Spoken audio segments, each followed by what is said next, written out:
16 million pesos from December 21 to 31, 2022, 11 days. Tanong, hindi niyo po ba masasabi ito ay unconscionable, kasuklam-suklam, or extravagant, or labis-labis? Objection, Your Honor. Argumentative. Wait.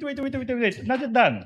Nasa circular, trabaho ng COA tingnan kung unconscionable ba or extravagant yung expenses. That's why I'm asking this witness now. The witness is not from COA, Your Honor. I'm not.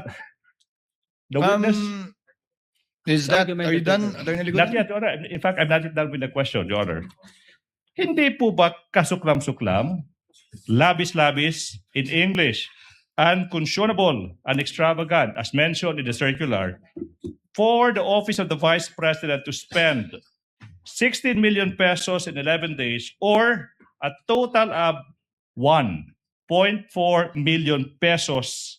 Hindi nga per month per day. Now, counsel, Attorney Lyndon, what Same is your objection, objection? Your Honor, with the addition that it's also compound, Your Honor. What was the first objection, counsel? It's argumentative, Your Honor. I will have to overrule it, counsel. Kindly answer the question, ma'am. Just with one variation, unconscionable is not kasuklam-suklam. Mahirap tanggapin, mahirap makonsensya, pero hindi naman kasuklam-suklam ang unconscionable, counsel. With that clarification, witness may answer? Hindi ba kayo nahirapang tanggapin na ganong kalaki yung gastusin para sa December 21 to 31 lamang na pagrenta ng mga safe house? Hindi po ba para sa inyo? Katanggap-tanggap po ba yon o hindi?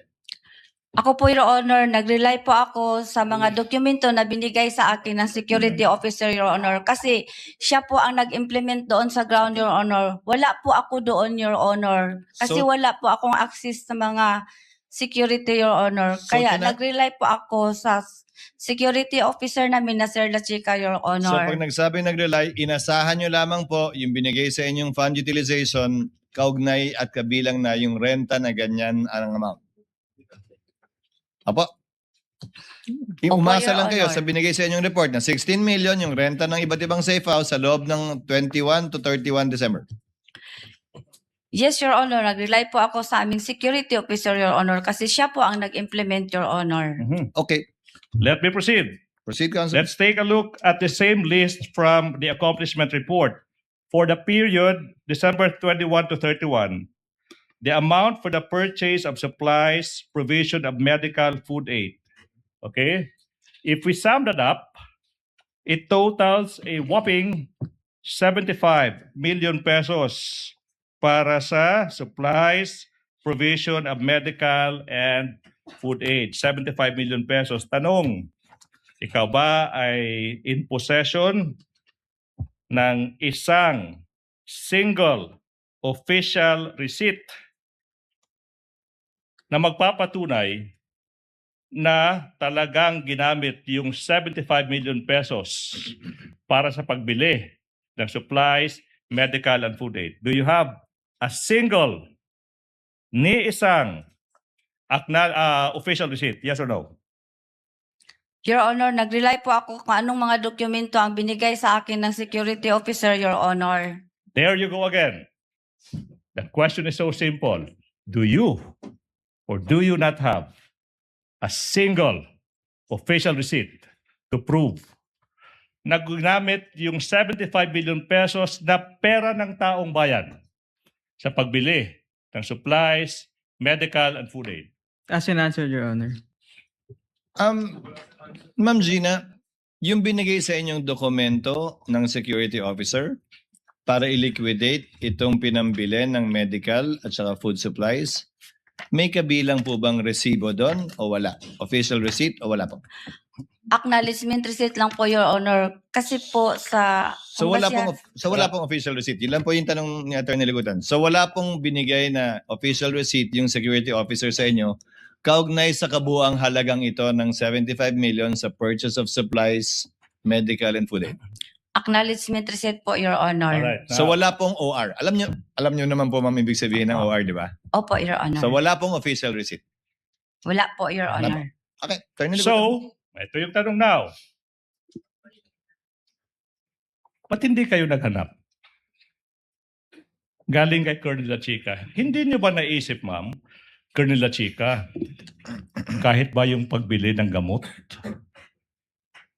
yung pagbili, is this an advertisement, Biogesic, paracetamol, ba't hindi tayo mag-produce ng official receipt? Ano po yung napaka-confidential kung saan binili Biogesic, paracetamol? Ano yung confidential? Hindi mo ba naisip tanungin kay Colonel La Chica yan? Objection, Your Honor. Compound and argumentative, Your Honor. I'll allow it for now, counsel. Kindly answer, Ms. Gina. Hindi niyo ba naisip humingi ng OR? Your Honor, as I browse or as I verify po ng mga acknowledgement receipt na binigay sa akin ni SO Officer Colonel La Chica, naitanong ko po siya kasi may napansin po ako na ang iba walang date, walang name, may perma.